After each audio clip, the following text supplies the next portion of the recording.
اور یاد رکھیے گا کہ ظہور امام مہدی رضی اللہ تعالیٰ عنہ سے پہلے یہ فتنے اس قدر شدت پکڑ جائیں گے کہ نعیم بن حماد نے حضرت سعید بن مسیب رضی اللہ تعالیٰ عنہ کا فرمان نقل کیا ہے کہ شام میں اتنے فتنے برپا ہوں گے کہ ایک مقام پر جو ہی فتنہ ختم ہوگا دوسرے مقام پر شروع ہو جائے گا۔ فرمایا اسی دوران فَلَا تَتَنَاهَا حَتَّى يُنَادِي مُنَادٍ مِّنَ السَّمَاءِ إِنَّ أَمِيرَكُمْ فُلَانٍ، اس وقت تک یہ فتنے رکیں گے نہیں جب تک آسمان سے ایک منادی کی ندا نہ آ جائے کہ تمہارا امیر فلاں ہے۔ یعنی امام مہدی رضی اللہ تعالیٰ عنہ کی آمد ہو چکی ہے، ان کا ظہور ہو چکا ہے۔ یہ حدیث نعیم بن حماد کی کتاب الفتن میں ہے جو امام بخاری اور امام مسلم کے استاد ہیں۔ اور دوسری روایت میں ہے کہ آسمان سے یہ آواز آئے گی، هذا خلیفۃ اللہ المہدی فاسمعوا له واطیعوه، یہ اللہ کا خلیفہ المہدی ہے، اس کی اطاعت کرو۔ اور یہ آواز مشرق و مغرب میں گونج اٹھے گی، اور اس آواز کی گونج ایسی ہوگی کہ سونے والے بیدار ہو جائیں گے، اس آواز کو سن کر سونے والے اٹھ کھڑے ہوں گے۔ اور امام مہدی مدینہ منورہ میں ہوں گے اور مدینہ منورہ سے مکہ مکرمہ پہنچ کر اقتدار سنبھالیں گے۔ اور پھر کچھ وقت گزرنے کے بعد امام مہدی رضی اللہ تعالیٰ عنہ پر حملے کے لیے سفیانی اپنی فوج بھیجے گا، اور سفیانی کی یہ فوج بیدا کے مقام پر زمین میں دھس جائے گی۔ اب چونکہ سفیانی کی اس فوج کا زمین میں دھس جانا امام مہدی کے ظہور کی علامات میں سے ایک واضح علامت ہے۔ اہل علم نے احادیث کی روشنی میں اس علامت کو ظہور مہدی کی ایک بڑی اور واضح علامات میں شمار کیا ہے۔ جب سفیانی کی فوج زمین میں دھس جائے گی، اس علامت کے ظاہر ہونے کے نتیجے میں دنیا بھر کے اہل اللہ، اولیاء اللہ، ابدال الشام، شام کے بڑے بڑے ابدال اور اصائب عراق مکہ مکرمہ میں کعبۃ اللہ کے سامنے مقام ابراہیم اور رکن حجر اسود کے درمیان امام مہدی رضی اللہ تعالیٰ عنہ کے ہاتھ پر بیعت کریں گے۔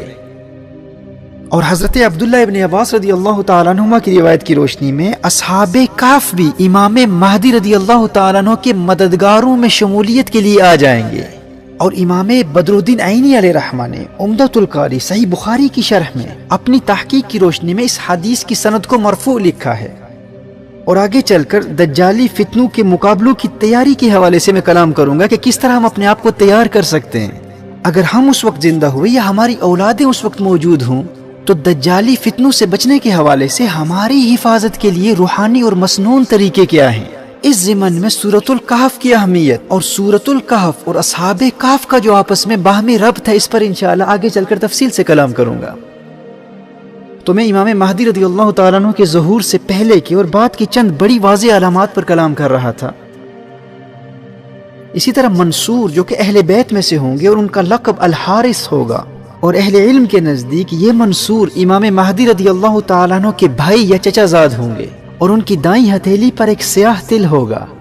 اور وہ اس وقت مشرق کے آخری کونے میں ہوں گے اور اہل خراسان کے ساتھ مل کر امام مہدی کے حق میں سفیانی سے براہ راست مقابلہ کریں گے۔ اب اس چچا زاد بھائی کے حوالے سے روایات میں بہت اختلاف ہے، آگے چل کر میں اس کی وضاحت کروں گا۔ اچھا دیکھیے، سفیانی کی فوج جب اللہ کے عذاب کا شکار ہو کر زمین میں دھس جائے گی،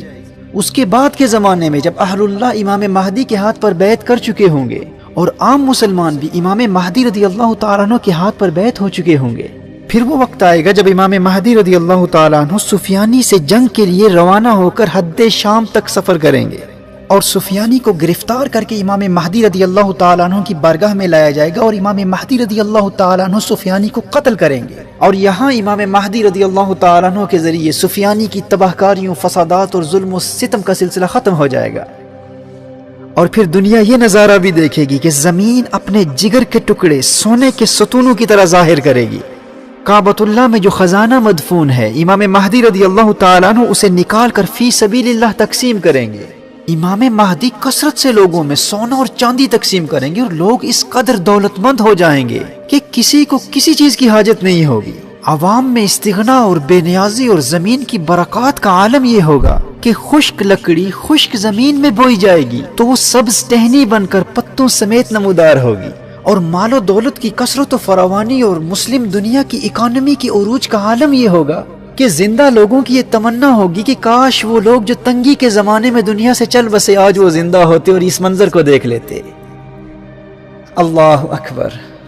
دیکھیے، آج جب پورا عالم کفر اسلام کے چراغ کو بجھانے کی جد و جہد میں کوشاں ہے اور تمام مسلم دنیا انتہائی قسم پرسی اور پسماندگی کی کیفیت میں ہے، جب ایسے مایوس کن حالات میں ہم ان احادیث کو سنتے ہیں تو امید کی ایک کرن نظر آتی ہے، اور یہی وہ امید ہے جو ہمارے اندر ہمت اور حوصلہ اور محنت کا جذبہ بیدار کرتی ہے کہ وہ دن دور نہیں ہے جب ملت اسلامیہ کو اس کے عروج رفتہ سے دوبارہ آشنا کرایا جائے گا، ہمیں ہماری کھوئی ہوئی وراثت پھر ملے گی۔ جامع ترمذی کی حدیث ہے، فرمایا لا تذهب الدنيا حتى يملك العرب رجل من اہل بیتی۔ سبحان اللہ، فرمایا یہ دنیا اس وقت تک ختم نہیں ہوگی جب تک میرے اہل بیت سے ایک مرد عربوں کا حاکم نہ بن جائے۔ اور سنن نبی داؤد کی حدیث ہے، فرمایا اللہ جل وعلا مجھ سے یا میرے اہل بیت سے ایک مرد کو بھیجے گا، یملأ الارض قسطا وعدلا كما ملئت ظلما وجورا، جو زمین کو عدل و انصاف سے ایسے بھر دے گا جیسے یہ زمین ظلم اور جور سے بھری ہوئی ہے۔ اور سنن نبی داؤد ہی کی ایک اور حدیث ہے، فرمایا المہدی من عترتی من ولد فاطمہ، وہ کون ہوگا جو دنیا کا نقشہ بدل دے گا؟ فرمایا یہ مہدی میری عطرت سے، میری فاطمہ کی اولاد سے ہوگا۔